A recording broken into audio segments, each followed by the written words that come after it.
नमस्कार दोस्तों, NJ learning academy में आपका स्वागत है। उम्मीद करता हूं आपको हमारे वीडियोस पसंद आ रहे हैं। अगर आप उनसे कुछ भी चीज़ सीख रहे हैं तो उन्हें लाइक करिए, शेयर करिए और हमारा चैनल सब्सक्राइब जरूर करिए। दोस्तों, आज का हमारा टॉपिक है प्रोटेक्टिंग सेल्स एंड वर्कशीट। इसमें हम जो टॉपिक्स कवर करेंगे वो हैं mark as final, encrypt with password, protect workbook structure, protect current sheet. तो दोस्तों, सबसे पहले हमें समझना जरूरी है कि प्रोटेक्टिंग सेल्स, प्रोटेक्टिंग वर्कबुक क्यों जरूरी है और इसकी हमें जरूरत कब पड़ती है। तो कभी भी मैं एक्सेल में कुछ काम कर रहा हूँ, मैंने कुछ शीट बनाई है, डेटा बनाया है, उस टाइम पर हमें लगता है कि हमें ये डेटा को सुरक्षित रखना चाहिए, या फिर मैंने कोई फॉर्मूला बनाया है, कोई फॉर्म बनाया है, उसमें मुझे लगता है कि ये फॉर्म मैं दूसरों से शेयर करने जा रहा हूँ, गलती से उन्होंने चेंज कर दिया तो आउटकम बदल जाएंगे। इस ऐसी कंडीशंस में हमें रिक्वायरमेंट होती है कि हम वो फॉर्मूलाज को या वो सेल्स को या सीट को या स्ट्रक्चर को प्रोटेक्ट करने की, ताकि वो चेंज नहीं कर पाए और हमारा जो डेटा है वो इंटैक्ट रहे, सिक्योर रहे। इस केस में हम सबसे पहले शुरुआत करेंगे बहुत ही सिंपल तरीके से, वो है मार्केज फाइनल। दोस्तों, मार्केज फाइनल जो है वो आपकी फाइल में एक्चुअल में प्रोटेक्ट तो नहीं करेगा, लेकिन सामने वाले जिस पर्सन को आप सेंड कर रहे हैं उसको वहां पर ऊपर लिखा आएगा कि this is the read only workbook. उसके पास ऑप्शंस रहता है उसको एडिट करना है कि नहीं करना है। तो हम देखते हैं कैसे। हम एक नई एक्सेल शीट बनाएंगे, control N. New excel sheet को मैं जाता हूं फाइल में जाएंगे। फाइल में जाने के बाद हम जाएंगे इन्फो में जाने के बाद प्रोटेक्ट वर्कबुक। यहाँ पर ऑप्शंस आते हैं। यहाँ पर सबसे पहला जो ऑप्शन है वो है मार्क एज फाइनल। इसमें लिखा हुआ है let readers know the workbook is final and make it read only. तो हम इसको मार्क फाइनल करते हैं, उसके बाद सेव करते हैं। तो पहले नंबर हम जब सेव करने जा रहे हैं तो इसको हम सेव करेंगे डेस्कटॉप पे न्यू फोल्डर में हम इस फाइल को सेव करते हैं फाइनल। उसके बाद इसको सेव करके this document has been marked as final to indicate that editing is complete and that this is the final version of the document. When document is marked final, the status property is set to final and typing, editing commands and proofing commands are turned off. You can recognize that document is marked as final when the mark as final icon display in the status bar. तो ये हमको message आया। जैसे ही हमने इसको किया, अभी आपको ऊपर एक मैसेज दिखने लग गया, marked as final and author has marked this workbook as final to discourage editing. अगर मैं चाहता हूं कोई इसको एडिटिंग नहीं करे, तब ये हमको फाइल रीड ओनली हो जाती है। स्टिल यूजर के पास ये ऑप्शंस रहता है कि इसको एडिट करे। अगर मींस ये किसी से हम पासवर्ड प्रोटेक्ट नहीं कर रहे, लेकिन हम सामने वाले को बता रहे हैं कि मैंने जो फाइल भेजी वो फाइनल है, इसको एडिट कर सकते हैं। अगर मैं इसके ऊपर एडिट एनीवे नॉर्मली मैं इसको चेंज करने की कोशिश करूंगा, तो मैं यहाँ पर कोई भी क्लिक कर रहा हूँ, उसके बाद मैं डेटा एंटर करने की कोशिश कर रहा हूँ, माउस से एडिट करने की कोशिश कर रहा हूँ, तो एडिट नहीं करने दे रहा है मुझे। तो ये अभी रीड ओनली है, लेकिन मुझे चेंज करना है तो मैं इसे चेंज कर सकता हूँ। लेकिन जैसे ही मैं इसे चेंज करूंगा, ये फाइनल जो मार्केट फाइनल है वो हट जाएगा और ये वर्कशीट चेंज होने लगेगी। तो दोस्तों, ये था सिंपल तरीके से फाइनल या डेटा को प्रोटेक्ट करना।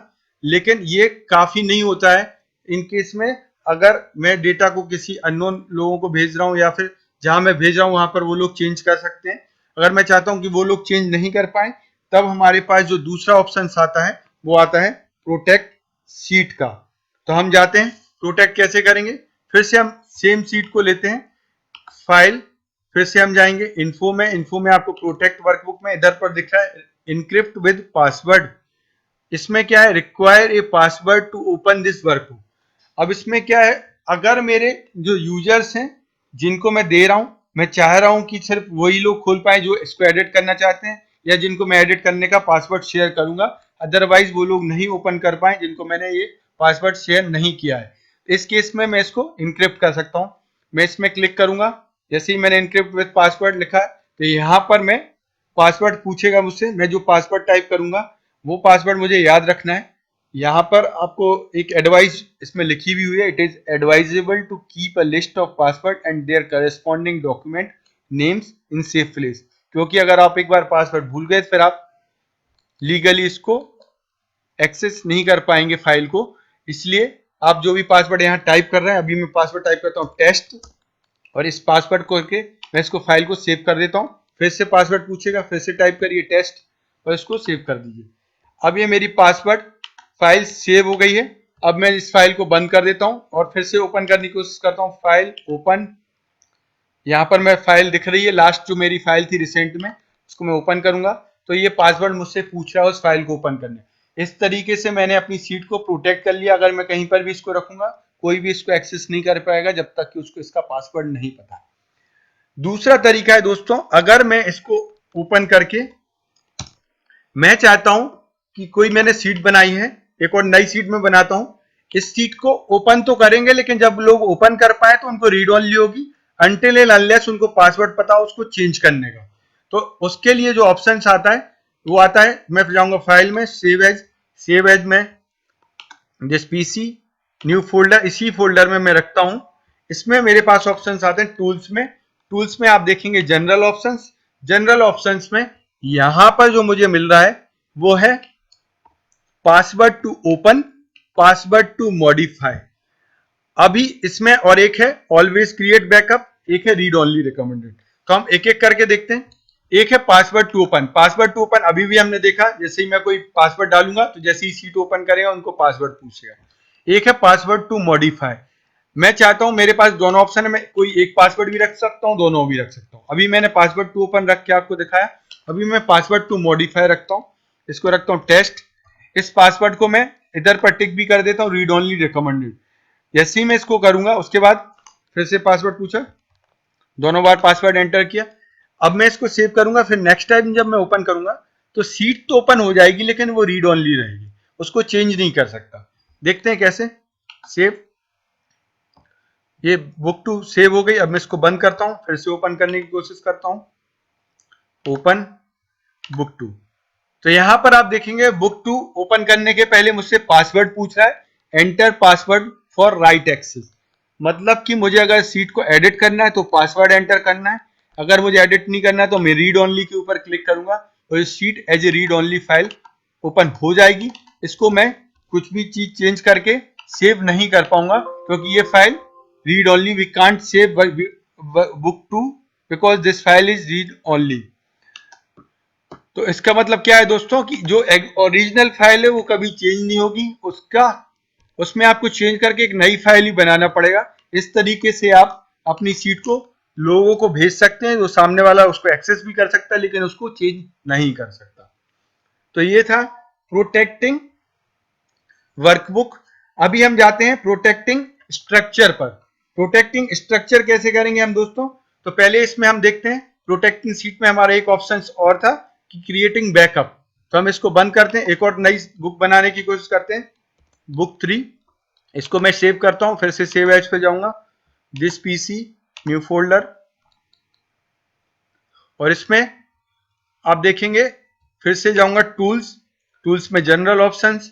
यहां पर मैं ऑलवेज क्रिएट बैकअप बुक 3 का और पासवर्ड टू मॉडिफाई में रख देता हूं फिर से टेस्ट, ताकि इजीली याद रहे, read only recommended, okay test. फिर से एंटर करेंगे पासवर्ड और इसको सेव कर देता हूं। अभी मैंने इस फाइल को सेव किया, इसमें कुछ चेंज करना है मुझे, अभी मैं चेंज कर सकता हूं। चेंज करके मैं इसको सेव कर देता हूं। उसके बाद मैं इस फाइल को करता हूं बंद। अब मैं नेक्स्ट टाइम फिर से बुक 3 ओपन करने की कोशिश करता हूं, ओपन बुक 3।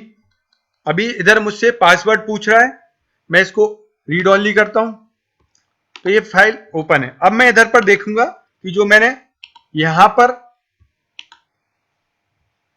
चेंज किया था, तो आप देखेंगे यहां पर बैकअप ऑफ बुक 3 करके एक फाइल ऑटोमेटिकली क्रिएट हो गई है। वो क्यों हो गई, क्योंकि मैंने उसमें टिक किया था ऑलवेज क्रिएट बैकअप। तो जब भी मैं बुक 3 में कुछ भी चेंज करूंगा उसका एक बैकअप फाइल हमेशा बनता जाएगा।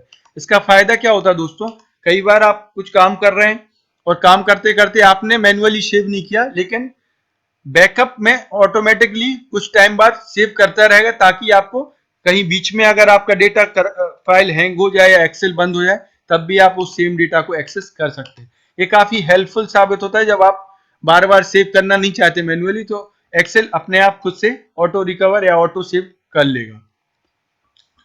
अब हम आते हैं, हमारा तीसरा जो था, हमने अभी इनक्रिप्ट विद पासवर्ड कर लिया, protect workbook structure. Workbook structure को प्रोटेक्ट करने का मतलब क्या हुआ दोस्तों?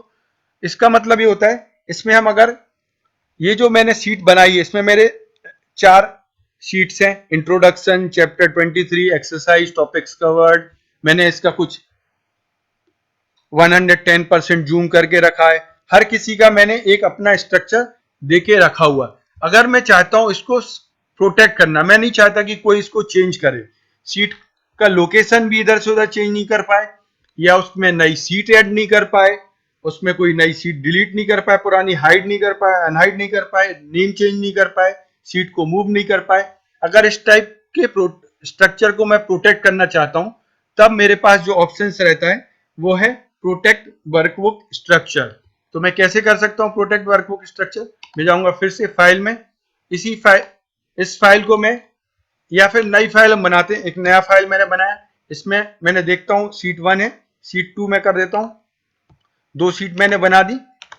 दोस्तों यहां पर मैं सीट के स्ट्रक्चर को प्रोटेक्ट कैसे करेंगे? मैं जाऊंगा फाइल में जाऊंगा, फिर इन्फो में प्रोटेक्ट वर्कबुक में प्रोटेक्ट वर्कबुक स्ट्रक्चर। यहां पर आप देखेंगे प्रोटेक्ट वर्कबुक फॉर स्ट्रक्चर और विंडोज। स्ट्रक्चर पर मेरा टिक किया हुआ है। फिर मैं कोई पासवर्ड डालना चाहता हूं, मैं डालता हूं टेस्ट, ऑप्शनल है, अगर नहीं भी रखूंगा तो भी चलेगा, ओके। फिर यहां पर मैं पासवर्ड को फिर से एंटर करना है, टेस्ट, ओके। अभी मेरा ये वर्कबुक का प्रोटेक्ट स्ट्रक्चर जो प्रोटेक्ट हो गया। अभी देखिए आप, यहाँ पर मुझे नया सीट ऐड करने का ऑप्शन नहीं आ रहा है, डिलीट का नहीं आ रहा है, रीनेम का भी नहीं आ रहा है। तो मेरा ये स्ट्रक्चर सेम हो गया। अभी मैं इस तरह से सीट को यहाँ शिफ्ट करके चेंज भी नहीं कर सकता हूँ, क्योंकि मैंने अपने स्ट्रक्चर को प्रोटेक्ट कर दिया। तो आप जिस फॉर्मेट में आपका एक्सेल सीट भेजेंगे, वही नंबर ऑफ सीट्स रहेंगी, उसके अंदर का डेटा आप चेंज कर सकते हैं, लेकिन उसके स्ट्रक्चर को चेंज नहीं कर सकते। अगर आपने 2 सीट दिया है एक्सेल में, तो 2 ही रहेंगी। उनकी जो सीक्वेंस है, सीट 1 पहले है तो सीट 1 पहले दिखेगी, सीट 2 बाद में है तो सीट 2 बाद में दिखेगी। इस तरीके से एक्सेल का स्ट्रक्चर हम प्रोटेक्ट कर सकते हैं दोस्तों। फिर लास्ट वाला है जो हमारा इंपॉर्टेंट पार्ट है, वो है प्रोटेक्ट करंट सीट। ये काफी हेल्पफुल है। जब हम एक्सेल का अभी तक हमने जो भी देखा, वो पूरा का पूरा वर्कबुक या पूरे के पूरे स्ट्रक्चर को मैंने सेव किया है या फिर प्रोटेक्ट किया है। लेकिन मैं चाहता हूं कि मैं पर्टिकुलर कोई शीट में ही उस शीट के कुछ पर्टिकुलर सेल्स को मैं नॉन एडिटेबल रखूं, बाकी सारी सेल्स को मैं एडिटेबल रखूं, या फिर कुछ पर्टिकुलर सेल्स को एडिटेबल रखूं, बाकी की सेल्स को नॉन एडिटेबल रखूं। उस फॉर्मेट में, उस केस में मुझे प्रोटेक्ट को, सीट को प्रोटेक्ट करना रहेगा, रेदर देन मैं वर्कबुक को प्रोटेक्ट करूं। तो हम चलते हैं एक्सरसाइज सीट पर। यहां पर मैंने एक इनवॉइस का फॉर्म बनाया है, जो मैं किसी को सेंड करता हूं। मैं चाहता हूं वो लोग इसमें डेटा फिल करें, लेकिन जो मैंने कॉलम यहां पर लाइट येलो कलर, या बोले कि लाइट कलर में मैंने हाईलाइट किए हुए, इस कलर्स की जो भी सेल्स हैं, इनपुट सेल्स हैं, सिर्फ उन्हीं में लोग डेटा एंटर कर पाए। बाकी जो सारी सेल्स हैं, जो भी मेरी फॉर्मूलाज वाली सेल्स हैं, जो भी हैं, उनको चेंज नहीं कर पाए। इस केस में मेरे पास जो ऑप्शंस रहेगा, मैं चाहता हूं कि ये जो सेल्स हैं वो एडिटेबल रहें, बाकी जो सेल्स हैं वो नॉन एडिटेबल हो जाए। तो मैं कैसे करूंगा?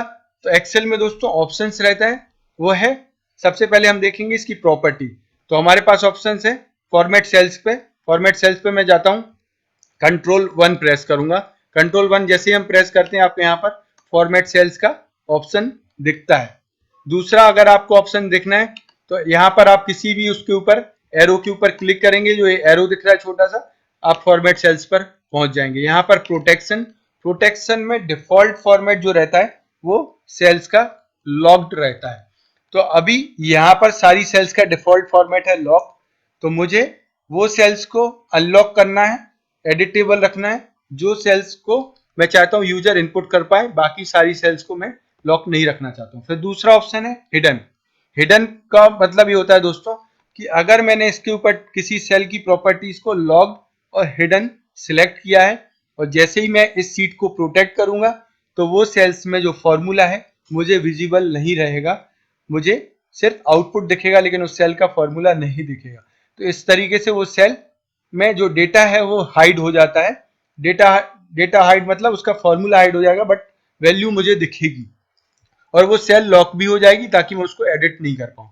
तो हम देखते हैं यहां पर सबसे पहले मैं सारा एक्सेल को सिलेक्ट करके कंट्रोल 1 प्रेस करूंगा और सबका प्रोटेक्शन लॉक्ड सिलेक्ट है, हिडन भी मैं कर देता हूं। अगर मैंने हिडन किया हुआ है और मैं क्या करता हूं, सेल E5 का हिडन हटा देता हूं, क्योंकि मैं दोनों एग्जांपल दिखूंगा कि एक को मैंने हिडन टिक किया है, बाकी सेल्स को मैंने हिडन नहीं टिक किया है, तो मैं कैसे मुझे आउटपुट दिखता है। ये मैंने प्रोटेक्ट किया लोगों, लेकिन अभी भी आप देखेंगे मैं इसको एडिट कर पा रहा हूं। तो मैंने प्रोटेक्ट तो किया है, जब सेल मैंने लॉक किया तो मैं एडिट क्यों कर पा रहा हूं? तो उसका कारण है कि मैंने सेल तो प्रोटेक्ट किया है, लेकिन अभी मैंने सीट को प्रोटेक्ट नहीं किया है। सीट को प्रोटेक्ट कैसे करेंगे? यहां पर आप देखेंगे रिव्यू, यहां पर अभी मैंने आपको दिखाया था प्रोटेक्ट, अगर वर्कबुक प्रोटेक्ट करना है वहां से आपको ऑप्शन आता है, इन्फो में भी जाके आता है, और दूसरा ऑप्शन आपको इधर से मिलेगा प्रोटेक्ट वर्कबुक। यहां पर भी आपको इन्फो में प्रोटेक्ट शीट का ऑप्शन भी मिलता है, आप यहां से भी कर सकते हैं, या फिर रिव्यू में जाकर प्रोटेक्ट शीट यहां पर भी ऑप्शन आ गया। यहां पर जैसे ही मैं क्लिक करता हूं एक विंडो ओपन होगी, उसमें लिखा रहेगा protect worksheet and content of the locked cell. तो इसमें क्लियरली लिखा है कि मैं जो शीट है और उसके जो लॉक्ड सेल्स हैं उनका कंटेंट को प्रोटेक्ट करना चाहता हूं। मैं यहां पर कोई पासवर्ड दूंगा तो वो पासवर्ड रह सकता है। इसमें और भी ऑप्शंस आते हैं कि अगर सीट लॉक कर देते हैं उसके बाद भी यूजर्स को क्या क्या चीज अलाउ रहती है। तो पहला है सिलेक्ट लॉक्ड सेल। अगर मैं लॉक सेल को सिलेक्ट करना चाहता हूं तो मैं सिलेक्ट करने की परमिशन दे रहा हूं। अगर मैं इस पर से टिक हटा देता हूं तो लॉक्ड सेल्स को आप सिलेक्ट भी नहीं कर सकते। अनलॉक सेल को सिलेक्ट करने की परमिशन, इसको हमेशा इनेबल रखें क्योंकि काफी हेल्पफुल रहेगा जब आप अनलॉक सेल को एडिट करने जाएंगे।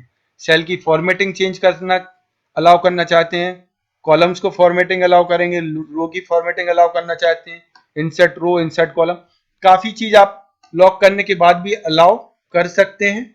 लेकिन अगर अभी हम सिर्फ यहाँ पर ऑप्शन रखते हैं select lock cell, select unlock, okay, फिर से पासवर्ड एंटर करेंगे, इसको टेस्ट पासवर्ड से मैंने प्रोटेक्ट किया इस सीट को। अभी आप देखेंगे जो मैंने प्रोटेक्ट किया था वो मेरा एडिटेबल है कि नहीं है। तो आप देखेंगे यहाँ पर मेरी सीट पूरी की पूरी नॉन एडिटेबल हो गई है, कोई भी चीज को मैं एडिट नहीं कर पा रहा हूँ। लेकिन मेरा काम तो हुआ नहीं दोस्तों, मुझे तो जो ये वाली सेल्स थी इनको तो मुझे एडिटेबल रखना था। तो मैं कैसे करूंगा, फिर से सीट को अनप्रोटेक्ट करता हूँ, पासवर्ड एंटर करूंगा। अब मैं जो सेल्स हैं इन सेल्स को सिलेक्ट करके, ये सारी सेल्स मैंने सिलेक्ट की, फिर कंट्रोल 1, यहां पर मैं इधर से लॉग और हिडन हटा देता हूं। अब भी मैंने जो सेल मुझे एडिट करनी है उनको सिलेक्ट करके उधर से लॉग हटा दिया है। फिर से मैं प्रोटेक्ट करूंगा, अभी मैं पासवर्ड डालता हूं टेस्ट टेस्ट और प्रोटेक्ट किया। अभी आप देखेंगे तो जो ग्रे कलर की सेल्स हैं, अदर जो सेल्स हैं वो सारी नॉन एडिटेबल हो गई, लेकिन ये सेल्स में मैं एंट्री कर सकता हूं। नमन जैन, डेट डाल देता हूं आज की, इनवॉइस नंबर 1, इनवॉइस नंबर का फॉर्मेट गलत है, अभी मैं इसको चेंज नहीं कर पाऊंगा, लेकिन इनवॉइस नंबर मैं लिख देता हूं यहां पर 001, invoice number, product name product 1। तो जो दोस्तों देख रहे होंगे आप, जो सेल्स मैंने एडिटेबल रखी मैं वहीं पर डेटा एंटर कर पा रहा हूं। जो सेल्स मेरी एडिटेबल नहीं है, जैसे ही मैं जा रहा हूं आगे देखेंगे आप, उसके आगे वो मूव ही नहीं कर रहा। तो मेरी जो सेल्स एडिटेबल है, टैब दबाकर मैं आगे जा रहा हूं, मैं उन्हीं सेल्स पर मूव कर पा रहा हूं, उसके अलावा मैं कोई भी सेल्स के ऊपर मूव नहीं कर पा रहा। ये सेल्स को मैं सिलेक्ट कर सकता हूं लेकिन इनको चेंज नहीं कर सकता। जैसे ही मैं चेंज करने के लिए डबल क्लिक कर रहा हूं, the cells or chart you are trying to change is on a protected sheet, to make change unprotect the sheet, इस तरीके से मुझसे बोल रहा है। तो आप कोई फॉर्म आपने बनाया, आप चाह रहे हैं कि फॉर्मूले जो है यहाँ पर आपने फॉर्मूले लगाए, वो देखो आपको फॉर्मूला भी नहीं दिख रहा, लेकिन आपको याद होगा E5 को मैंने प्रोटेक्ट किया था लेकिन हिडन नहीं किया था, तो यहाँ पर मुझे फॉर्मूला विजिबल है, लेकिन बाकी सेल्स में जो मैंने फॉर्मूला लगाया वो विजिबल नहीं है। तो इस तरीके से हम सीट को प्रोटेक्ट कर सकते हैं, उसके डेटा को प्रोटेक्ट कर सकते हैं, फॉर्मूलाज को प्रोटेक्ट कर सकते हैं। मैंने आपको आज जो तरीके सिखाया उस तरीके से हम लोग मल्टीपल ऑप्शंस हमारे पास अवेलेबल रहते हैं कि हम किस तरीके का प्रोटेक्शन अपने डेटा या शीट्स को या वर्कबुक को या पर्टिकुलर फॉर्मूलाज को कुछ सेल्स को करना चाहते हैं वो कैसे करेंगे। दोस्तों आज के लिए बस इतना ही। उम्मीद करता हूँ आप प्रोटेक्टिंग सेल्स एंड वर्कशीट में कंफर्टेबल हो जाएंगे। अगर आपको हमारे वीडियोस पसंद आ रहे हैं तो उन्हें लाइक करिए, शेयर करिए और हमारा चैनल सब्सक्राइब जरूर करिए। थैंक यू दोस्तों।